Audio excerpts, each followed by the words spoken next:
How to fix dropped frames while streaming in OBS. Hello guys, this is Atticus and welcome back to another tutorial video.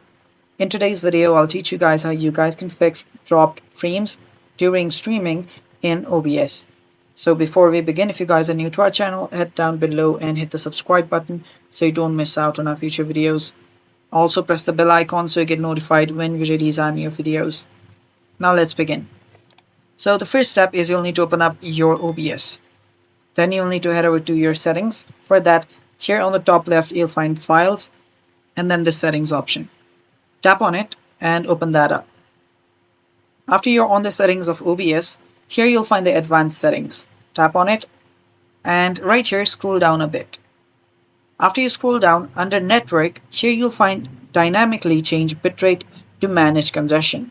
So this is not currently available since I'm recording, but this should be available to you when you're not.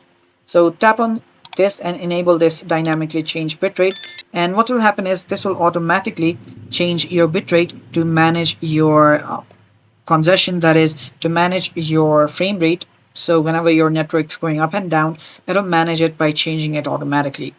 And tap on apply and then tap on OK after you're done. And that's how you can fix the issue, guys, and that's all for today's video. Thanks for watching. Stay tuned for more, and bye-bye.